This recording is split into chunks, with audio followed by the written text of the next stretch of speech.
Hello दोस्तों, मैं किशन और आज फिर एक नई कहानी लेकर हाजिर हूं जो बहुत ही इंटरेस्टिंग है। चलिए शुरू करते हैं।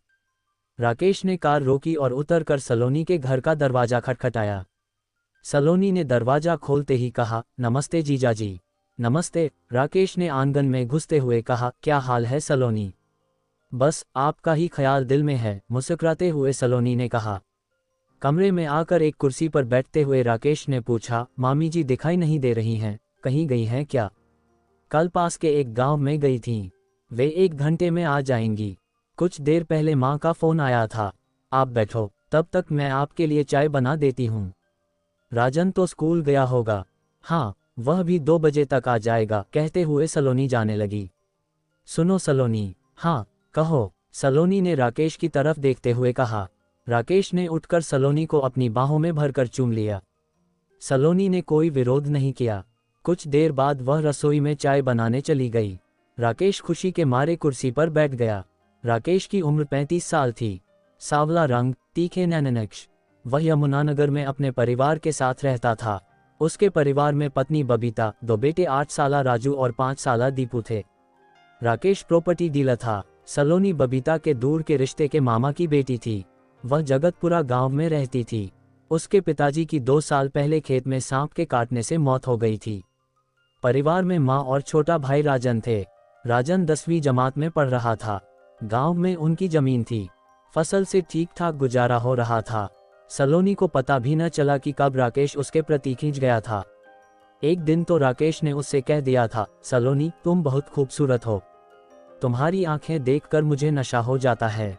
दिल करता है कि हर समय तुम्हें अपने साथ रखूं। मुझे अपने साथ रखोगे तो बबीता दीदी को कब टाइम दोगे? उसे तो कई साल से टाइम दे रहा हूँ। तुम मेरी जिंदगी में देर से आए हो। अगर पहले आती तो अपना बना लेता। बहुत अच्छे सपने देखते हो आप। मैं इस सपने को सच करना चाहता हूँ। कैसे, यही तो समझ में नहीं आ रहा है अभी। इसके बाद सलोनी भी राकेश की ओर खींचती चली गई। वह देखती थी कि राकेश की बहुत बड़ी कोठियाँ हैं, 2 कारें हैं, धन दौलत की कमी नहीं है। बबीता तो सीधी सादी है। वह घर में ही रहना ज्यादा पसंद करती है। अगर वह बबीता की जगह पर होती तो राकेश के साथ खूब घूमती फिरती और ऐश करती। राकेश जब चंडीगढ़ जाता तो सलोनी के साथ कभी भी राजन को भी साथ ले जाता था। जब राजन साथ होता तो वे केवल घूमते फिरते व खरीदारी करते थे। जब कभी राकेश अकेली सलोनी को लेकर चंडीगढ़ जाता तो वे दोनों किसी छोटे होटल में कुछ घंटे के लिए रुकते थे। वहां राकेश उससे जिस्मानी रिश्ता बनाता था। इसके बाद सलोनी को कुछ खरीदारी कराता और शाम तक वे वापस लौट आते। बबीता व राकेश के बीच कई बार सलोनी को लेकर बहस हुई, झगड़ा हुआ, पर नतीजा कुछ नहीं निकला। राकेश व सलोनी उसी तरह मिलते रहे। एक दिन बबीता ने सलोनी को फोन कर दिया था, सलोनी तुझे शर्म नहीं आती जो अपनी बहन का घर उजाड़ रही है? कभी भी चंडीगढ़ चली जाती है घूमने के लिए। मैं अपने जीजा की साली हूँ। साली आधी घरवाली होती है। आधी घरवाली जीजा के साथ नहीं जाएगी तो फिर किसके साथ जाएगी? आधी नहीं, तू तो पूरी घरवाली बनने की सोच रही है। दीदी, मेरी ऐसी किस्मत कहाँ। और हाँ, मैं जीजाजी को बुलाने नहीं जाती, वे ही आते हैं मेरे पास। तुम उनको रोक लो ना, सलोनी ने कहा था। सलोनी की माँ भी यह सब जानती थीं, पर वे मना नहीं करती थीं क्योंकि राकेश सलोनी पर खूब रुपए खर्च कर रहा था। सलोनी कमरे में चाय व खाने का कुछ सामान लेकर लौटी। चाय पीते हुए राकेश ने कहा, चंडीगढ़ जा रहा हूँ, एक पार्टी से बात करनी है। मैंने सोचा कि तुम्हें भी अपने साथ ले चलूं। आपने फ़ोन भी नहीं किया अपने आने का। मैंने सोचा था कि आज फ़ोन न करके तुम्हें सरप्राइज दूंगा, तो मिल गया ना सरप्राइज। माँ भी नहीं है, सूना घर छोड़कर मैं कैसे जाऊंगी? कोई बात नहीं, मैं मामी जी के आने का इंतजार कर लेता हूँ। मुझे कौन सी जल्दी है, तुम ज़रा मामी जी को फ़ोन मिलाओ। सलोनी ने फ़ोन मिलाया। घंटी तो जाती रही पर कोई जवाब नहीं मिला। पता नहीं माँ फ़ोन क्यों नहीं उठा रही है। सलोनी ने कहा, कोई बात नहीं, मैं थोड़ी देर बाद चला जाऊंगा। अब चंडीगढ़ तुम्हारे बिना जाने को मन नहीं करता। अगर तुम आज न जा पाई तो 2 दिन बाद चलेंगे, राकेश ने सलोनी की ओर देखते हुए कहा। कुछ देर बाद सलोनी की माँ आ गईं। वे राकेश को देखकर बहुत खुश हुईं और बोलीं, और क्या हाल है बेटा? बच्चे कैसे हैं? बबीता कैसी है? कभी उसे भी साथ ले आया करो। वह तो कहीं आना जाना ही पसंद नहीं करती मामी जी। पता नहीं कैसी आदत है बबीता की, कहकर मामी ने मुंह बिचकाया। मामी जी, मैं चंडीगढ़ जा रहा हूँ। सलोनी को भी साथ ले जा रहा हूँ। ठीक है बेटा, शाम को जल्दी आ जाना। सलोनी तुम्हारी बहुत तारीफ करती है कि मेरे जीजाजी बहुत अच्छे हैं। वे मेरा बहुत ध्यान रखते हैं। सलोनी भी तो किसी से कम नहीं है, राकेश ने मुस्कुराकर कहा। कुछ देर बाद राकेश सलोनी के साथ चंडीगढ़ पहुंच गया। एक होटल में कुछ घंटे मस्ती करने के बाद वे रोज गार्डन और उसके बाद झील पहुंच गए। शाम हो चुकी है, वापस नहीं चलना है क्या? सलोनी ने झील के किनारे बैठे हुए कहा। जाने का मन नहीं कर रहा है। क्या सारी रात यहीं बैठे रहोगे? सलोनी के साथ तो मैं कहीं भी सारी उम्र रह सकता हूँ। बबीता दीदी से ये सब कहकर देखना, उसका नाम लेकर क्यों मजाक खराब करती हो? सोचता हूँ कि मैं हमेशा के लिए उसे रास्ते से हटवा दूँ। दूसरा रास्ता है कि उससे तलाक ले लूँ, उसके बाद हम दोनों खूब मजे की जिंदगी जिएंगे, राकेश ने सलोनी का हाथ अपने हाथों में पकड़कर कहा।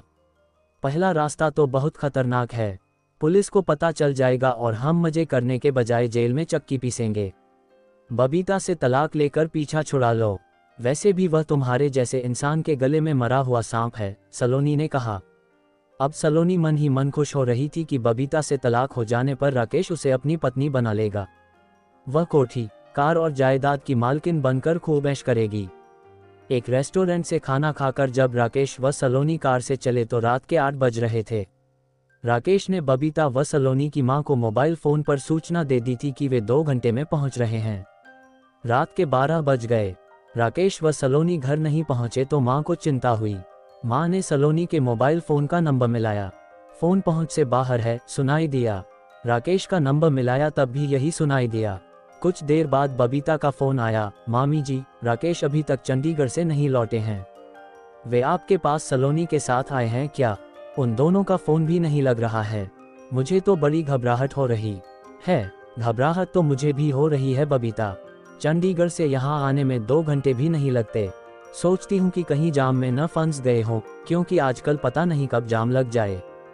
हो सकता है कि वे कुछ देर बाद आ जाएं, मामी ने कहा। पता नहीं क्यों मुझे बहुत डर लग रहा है, कहीं कुछ अनहोनी न हो गई हो। डर मत बबीता, सब ठीक ही होगा, मामी ने कहा जबकि उनका दिल भी बैठा जा रहा था। पूरी रात आंखों में कट गई, पर राकेश व सलोनी वापस घर नहीं लौटे। सुबह पूरे गांव में ये खबर आग की तरह फैल गई कि कल दोपहर सलोनी और राकेश चंडीगढ़ गए थे। रात लौटने की सूचना देकर भी नहीं लौटे। उनका कुछ पता नहीं चल रहा है। बबीता व मामी के साथ 3-4 पड़ोसी थाने पहुंचे और पुलिस को मामले की जानकारी दी। पुलिस ने रिपोर्ट दर्ज कर ली। पुलिस इंस्पेक्टर ने बताया, रात चंडीगढ़ से यहां तक कोई हादसा नहीं हुआ है। ये भी हो सकता है कि वे दोनों कहीं और चले गए हों। खैर, मामले की जांच की जाएगी। आपको कोई बात पता चले या कोई फोन आए तो हमें जरूर सूचना देना। वे सभी थाने से लौट आए। दिन बीतते चले गए, पर उन दोनों का कुछ पता नहीं चल सका। जितने मुंह उतनी बातें। वे दोनों तो एक दूसरे के बिना रह नहीं सकते थे। वे तो चंडीगढ़ मजे करने के लिए जाते थे। राकेश का बस चलता तो सलोनी को दूसरी पत्नी बनाकर घर में ही रख लेता। सलोनी तो उसकी रखैल बनने को भी तैयार थी। सलोनी की मां ने तो आंखें मूंद ली थीं, क्योंकि घर में माल जो आ रहा था। नहीं तो वे अब तक सलोनी की शादी न करा देती। 2 महीने बीत जाने के बाद भी जब राकेश व सलोनी का कुछ पता नहीं चला तो सभी ने ये समझ लिया कि वे दोनों किसी दूसरे शहर में जाकर पति पत्नी की तरह रह रहे होंगे। अब वे यहाँ कभी नहीं आएंगे। 1 साल बाद उस इलाके की 2 लेन की सड़क को चौड़ा करके 4 लेन के बनाए जाने का प्रदेश सरकार की ओर से आदेश आया तो बहुत तेजी से काम शुरू हो गया। 2 साल बाद एक दिन सड़क किनारे मशीन द्वारा जमीन की खुदाई करने का काम चल रहा था तो अचानक मशीन में कुछ फंस गया। देखा तो वह एक सफेद रंग की कार थी जिसका सिर्फ ढांचा ही रह गया था। उस कार में 2 नरकंकाल भी थे। कार की नंबर प्लेट बिल्कुल साफ साफ पड़ी जा रही थी। देखने वालों की भीड़ लग गई। पुलिस को पता चला तो पुलिस इंस्पेक्टर व कुछ पुलिस वाले भी वहां पहुंच गए। कार की प्लेट का नंबर पड़ा तो पता चला कि वह कार राकेश की थी। वे 2 नरकंकाल राकेश व सलोनी के थे। बबीता, सलोनी की मां व भाई भी वहां पहुंच गए। वे तीनों रो रहे थे। पुलिस इंस्पेक्टर के मुताबिक उस रात राकेश व सलोनी कार से लौट रहे होंगे। पहले उस जगह सड़क के किनारे बहुत दूर तक दलदल थी। हो सकता है कि कार चलाते समय नींद में या किसी को बचाते हुए या किसी दूसरी वजह से उनकी कार इस दलदल में जा गिरी। सुबह तक कार दलदल में पूरी तरह समा गई। किसी को पता भी नहीं चला। धीरे धीरे ये दलदल सूख गया। उन दोनों की कार में ही मौत हो गई। अगर सड़क न बनती तो किसी को कभी पता भी न चलता कि वे दोनों अब इस दुनिया में नहीं हैं। दोनों के परिवारों को हमेशा यह उम्मीद रहती कि शायद कभी वे लौटकर आ जाएं। पर अब सभी को असलियत का पता चल गया है कि वे दोनों लौटकर घर क्यों नहीं आए। अब बबीता व सलोनी की मां के सामने सब्र करने के अलावा कुछ नहीं बचा था। दोस्तों, कैसी लगी कहानी? अच्छी लगी हो तो दोस्तों को शेयर करें और चैनल को सब्सक्राइब जरूर करें। धन्यवाद।